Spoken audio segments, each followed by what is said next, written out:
Hello guys! Ayan, ako po ulit si Bingtiens.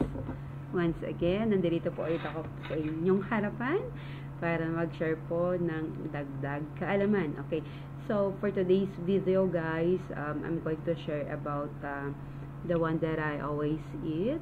Okay, especially when since I was in Saudi Arabia. Okay, so nag-Saudi din po kasi ako guys. Nag-work din po ako sa Saudi. Ayan. So ano nga po ba yung i-share ko sa inyo? So, without further ado, let's break the ice and keep on learning. Ayan. So, ano nga ba yun? Ito po yung akin pong i-share sa inyong konting kaalaman. So, this is the dates. Ayan. Ito po yung dates. So, this is fresh one. Pero a bit dry na siya. Yan. So, ito po yung kinakain. Hindi po ito yung sinasama sa soup, Kinakain po ito. Yan. Actually, kinakain ko po ito. This is sweet. Yan. Umiyan na lang. Magtotalk pa ako Pero masarap siya. Okay. So, ano-ano nga po ba ang health benefits na makukuha natin dito sa ating dates? So, dates provide numerous benefits including improved digestion due to high fiber content, boosted energy and enhanced heart health from potassium and other minerals. Sana ini-enhance yung heart health. Okay.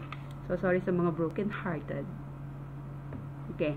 They are also rich in antioxidants that reduce inflammation and protect against disease, support bone strength with minerals like calcium, magnesium, and can aid in brain function and fertility.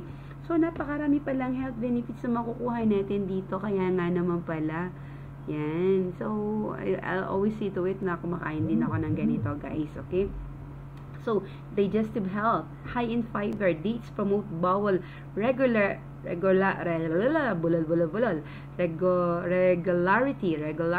I'm sorry for the bulol.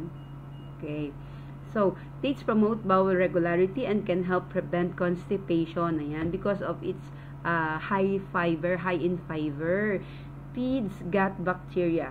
They contain compounds that promote a healthy gut microbiome. Bulol. Sana may gamot sa bulol. Ayan. Heart health. Manages heart pressure. Manages blood pressure. Ayan. So, dates are high in potassium which help maintains healthy blood pressure level. So, hindi lang po ang saging ang high in potassium. Pati na rin po itong ating dates. Yan. Hinati ko kasi siya. Yan.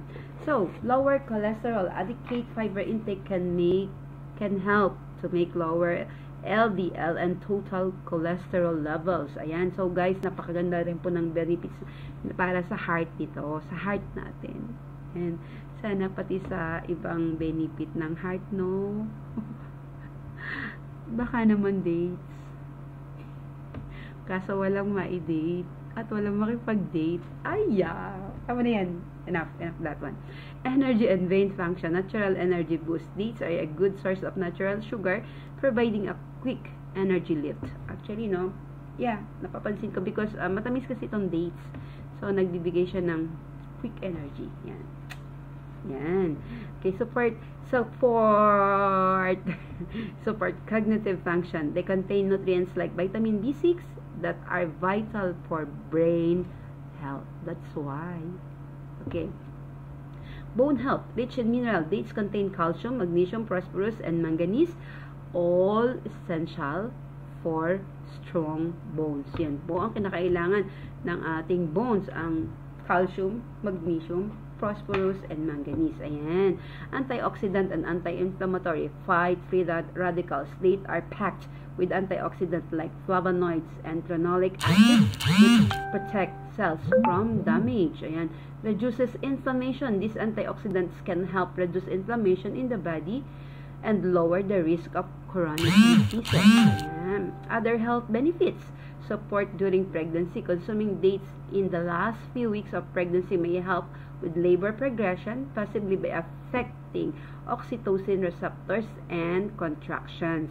Potential fertility benefits. Some research suggests dates may have positive impacts on male and female fertility. Ayan, kaya naman pala. Okay. Natural sweeteners. Dates can be used as a healthier natural sweetener and in recipe. Actually, guys, no, share ko lang, sa Middle East, when I was in Middle East, during their Ramadan, during their Ramadan, ang unang-una po kinakain ng mga kapatid nating Muslim, our Muslim brothers and sisters, bolol, sorry lang po. Wala talaga pong gamot sa pagkabulol, okay? So, yun pong unang-unang pagkain na kinakain po ng mga kapatid nating Muslim during their Ramadan is ito. Yeah, this is the one. Because I work in Saudi for 6 years. So, ito po, pag nagsalita na yung, or pag narinig na nila yung, Allahu Akbar! Yan. So, yan. Sa-serve na yung dates and coffee Arabic. Gahwa.